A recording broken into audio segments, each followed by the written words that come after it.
नमस्कार दोस्तों, current India news के लिए मैं अब्दुल मजीद। छत्तीसगढ़ में 2023 के विधानसभा की 90 सीटों का चुनाव हो गया। 20 सीटों का चुनाव 7 नवंबर को हुआ था और 70 सीटों का चुनाव आज यानी 17 नवंबर को पूरा हो गया। वोटों का मतदान जितनी उम्मीद की जा रही थी उतना नहीं हुआ। छत्तीसगढ़ में ओवरऑल मतदान लगभग 68% ही पहुंच पाया। 3 बजे तक ये 55 से 56% मतदान हो गया था, लेकिन 5 बजे तक 67 से 68% मतदान ओवरऑल छत्तीसगढ़ में कि 70 सीटों में पड़ा है।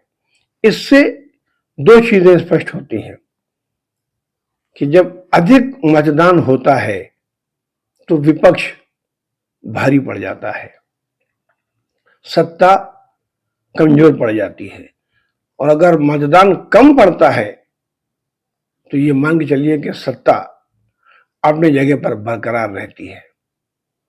अब छत्तीसगढ़ की सरकार को बनाने में किस पार्टी को महारत हासिल होगी, ये तो 3 दिसंबर को आने वाले परिणाम से साबित हो जाएगा।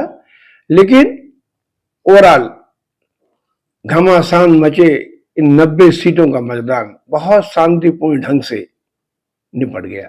छुटपुट घटनाएं घटी, कहीं मशीनें बंद, कहीं तनाव, लेकिन फर्जी वोटिंग जैसी समस्याएं देखने को नहीं मिली।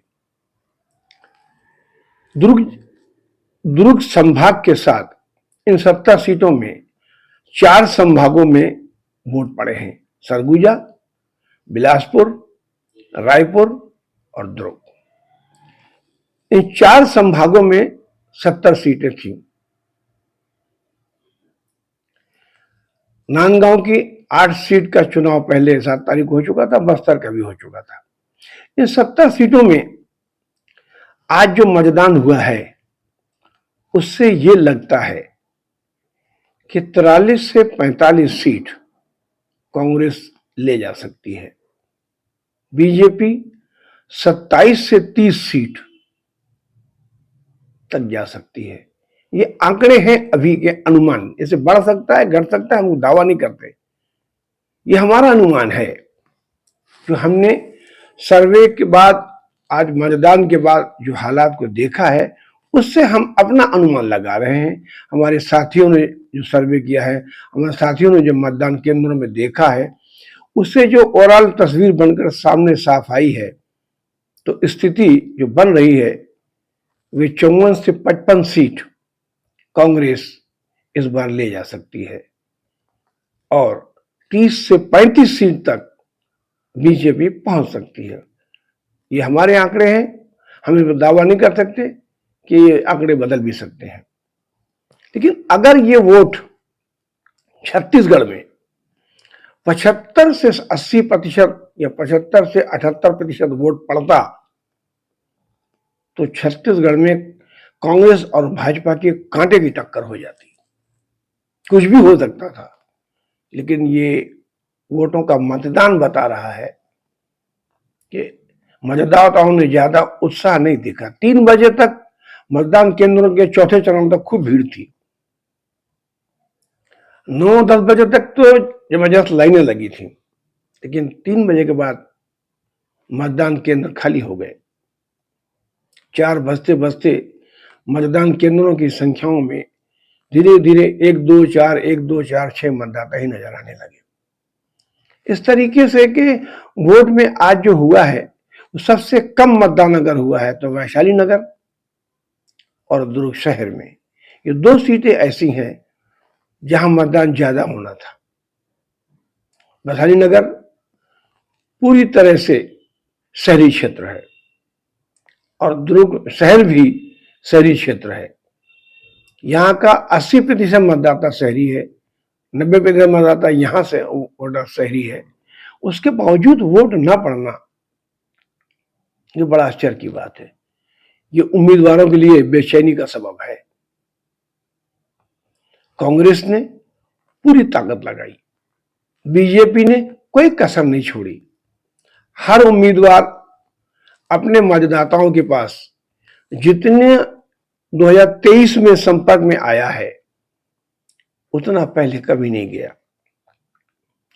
घर घर में, द्वार द्वार में महिलाओं से, पुरुषों से, बुजुर्गों से आशीर्वाद लेते हुए हमें उम्मीदवार दिखाई दिए।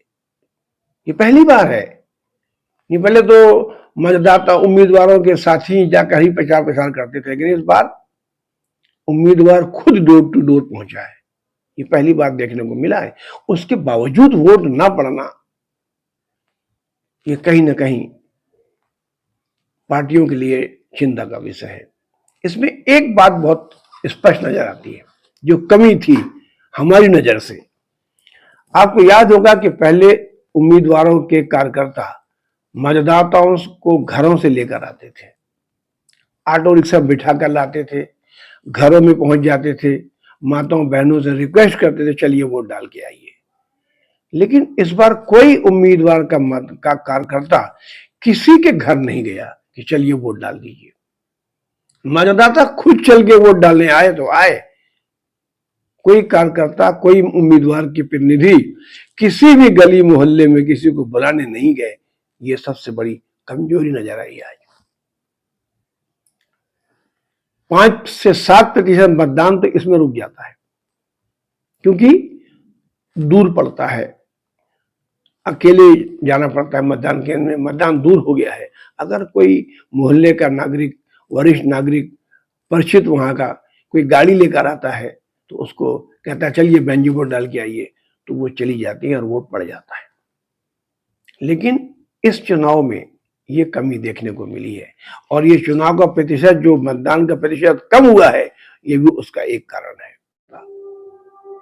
भले वहां भीड़ न हो, वो कहते अरे बहुत भीड़ है, बहुत लंबी लाइन लगी है, तो जो जाने वाला वही बैठ जाता है। ये नुकसान है, मतदान न होने का एक परिणाम है ये।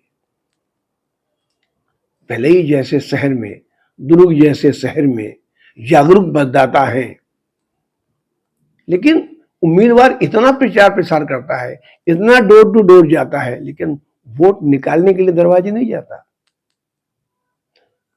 वोटरों को मतदान केंद्र ले जाने के लिए कोशिश नहीं करता। बस पंडाल लगाकर बैठे रहते हैं मतदान केंद्रों पे, जो आ रहा है जा रहा है, आ रहा है जा रहा है, देखते रहते हैं। ये परसेंटेज जो घटा है उसका नतीजा है। वरना कम से कम 70-75% वोट तो हर विधानसभा में पड़ना चाहिए। 8 से 10% वोट जो नहीं पड़ा है वो इस वजह से पड़ा है।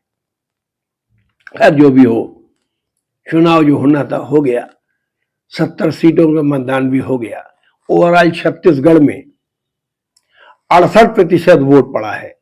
कल्पना करिए, पूरे छत्तीसगढ़ का ये हाल है।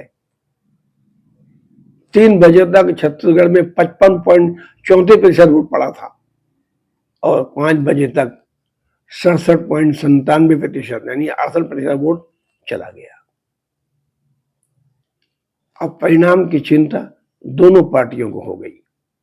कुछ भी हो सकता है, सत्ता भी हार सकती है, विपक्ष भी जीत सकता है, विपक्ष भी हार सकता है, सत्ता फिर जीत सकती है। ऐसा लगता है ये चुनाव, इस बार का चुनाव, जितना उत्साह देखने को मिला था प्रचार प्रसार में, उतना मतदान के टाइम नहीं देखने को मिला। लोग भटक रहे हैं, पूछ रहे हैं ये केंद्र कहाँ है, वो केंद्र कहाँ है, ये कमरा नंबर कहाँ है, वो कमरा नंबर कहाँ है, कोई बताने वाला नहीं। आइए हम आपको ले चलते हैं, आइए हम आपको बताते हैं। ये कमी देखने को मिली, और कम मतदान का ये भी एक परिणाम है। शायद इस कमी को उम्मीदवार महसूस करेगा मतदान परिणाम के बाद। कि मतदान के आंकड़े चौंकाने वाले हैं दोनों के लिए, दोनों पार्टियों के लिए। अब ये चिंता का विषय है कि क्या रिजल्ट आएगा। जिस तरीके से, जिस तामझाम से चुनाव प्रचार हुआ था, पाटन में ज्यादा मतदान हुआ, अहिवारा में ज्यादा हुआ। पाटन में तो ऐसा लगता है, अभी आंकड़े आए नहीं है, लेकिन 75% से भी ज्यादा जा सकता है पाटन का मतदान। अहिवारा का भी 70-72 जा सकता है, क्योंकि 3 बजे तक 67.34% मतदान पाटन में हो गया था, क्योंकि पाटन ग्रामीण क्षेत्र है और शहरी क्षेत्र में 38-40 ऊपर नहीं गया था। पाटन में था 40%। तो शहरी क्षेत्र में मतदाताओं ने इस बार ज्यादा उत्साह नहीं दिखाया। गांव गांव में वोट तो पड़ा है, जो ग्रामीण का वोट है उन बूथों में तो भीड़ देखने को मिली और वोट अच्छा पड़ा, लेकिन शहरी क्षेत्रों में वोट नहीं पड़ा। लोग वोट डालने नहीं गए, और नहीं गए वो अलग बात है, लेकिन उम्मीदवार निकालने भी नहीं गए, उनको बोलने भी नहीं गए। ये भी एक नई चीज देखने को मिली है। चलिए, छत्तीसगढ़ में सरकार अब किसकी बनेगी, 3 दिसंबर के परिणाम तक इंतजार कीजिए।